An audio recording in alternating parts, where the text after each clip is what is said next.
உறவுகள் அனைவருக்கும் இனிய இரவு வணக்கம். எங்கள் அக்கா வீட்டில் இரவு டிஃபன் என்னன்னு பார்த்தீங்கன்னா கண்டுபிடிங்க. தக்காளி, வெள்ளைப்பூடு, இஞ்சி, பச்சை மிளகா, மல்லிக்கருவேப்பிலை, வெங்காயம் எல்லாம் போட்டு அரைச்சிருக்கேன். அரிசி ஊற வச்சுருக்கேன். தக்காளி சோறு தான் செய்ய போகிறேன். பாய். வெங்காயம் நறுக்கியிருக்கு, பச்சை மிளகா, தயிர் வெங்காயம் ரெடியாக இருக்காங்க, பண்ணியாச்சு. சம்மலா இதுக்கு பேர். இதோன்னு ஏலக்காய் போட்டுக்கிடுவோம், வெங்காயம் போட்டுக்கிடுவோம், பச்சை மிளகா, கருவேப்பிலை போட்டுக்கிடுவோம்.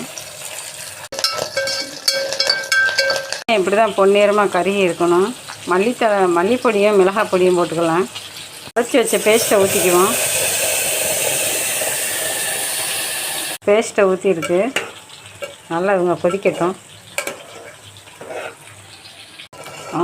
அந்த பேஸ்ட்டு பாருங்கள், நல்லா கொதிக்கிறாங்க.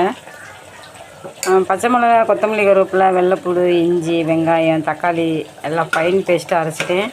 இதுக்கு எங்கே போட்டாலும் கீழே தான் தூக்கி போடுங்க. இதுனா கூட உடம்புக்கு சத்து தானே, அதனால் அரைச்சாச்சு. ஓகே, இப்போ சோறை போட்டுக்கிடுவோம், அரிசியை போட்டுக்கிடுவோம். அரிசியை போட்டுக்கிட்டோம், போட்டு நல்லா கிண்டி விட்டுருவோம்.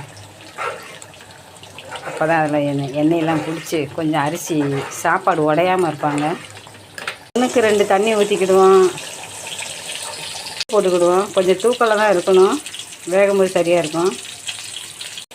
இன்றைக்கி ரசம் வச்சோம். சரி, நைட்டு கொஞ்சம் இது நல்லா இருக்கும் சாப்பிட, அதனால் வச்சுக்கிட்டு இருக்கேன். நல்லா தகன்னு கொதிக்கிறாங்க. அவ்வளோதான், இப்போ போட்டு 2 விசில் வச்சுருவோம். நான் கொஞ்சம் சோறு அப்படியே வெளியில் இருந்தால் அப்படி தெரிஞ்சால் தான் கொஞ்சம் விசில் மூடியே போடுவேன். மற்ற மல்லித்தலையை போட்டுட்டு அப்படியே மூடி வச்சுருவோம். ஓகே, விசில் போட்டாச்சு. சிக்கன் வெந்துக்கிட்டு இருக்காங்க. ஆல்ரெடி ஒரு தடவை எடுத்து வச்சாச்சு. இது செகண்டு போட்டுக்கிட்டு இருக்கேன். இன்றைக்கி இரவு தக்காளி சோறு, சிக்கனு, அப்புறம் தயிர் பச்சடி. ஓகே, சிக்கன் வெந்துட்டாங்க. சிக்கன் ரெடியாக இருக்குது. சூப்பராக இருக்குல்ல, கொதிக்குதுங்க, ஓகே, 2 விசில் வந்துருச்சு. இவங்க அப்படியே கொஞ்ச நேரம் தம் கட்டினோம்னா அருமையாக இருப்பாங்க. எங்களுக்கு கொஞ்சம் குழஞ்சி இருந்தால் தான் பிடிக்கும். ஓகே, பாருங்கள், சாப்பாடு ரெடி ஆயிடுச்சு. வாங்க சாப்பிடலாம் உறவுகளே. அருமையாக ரெடி ஆயிடுச்சு. வாவ், எங்களுக்கு இப்படி இருந்தால் தான் பிடிக்கும். இன்னும் கொஞ்சம் தண்ணி கம்மியாக ஊற்றிருக்கலாம் கொஞ்சம். ஓகே, பாருங்கள், தேங்க்யூ, சப்போர்ட் பண்ணுறீங்க, ரொம்ப ரொம்ப சந்தோஷம். நிறையா உறவுகள் வந்தீங்கன்னா தமிழில் போடுங்க பேரை. ஓகே, தேங்க்யூ, பாய். எஸ்அப்பா, பாய் பாய் பாய் பாய்.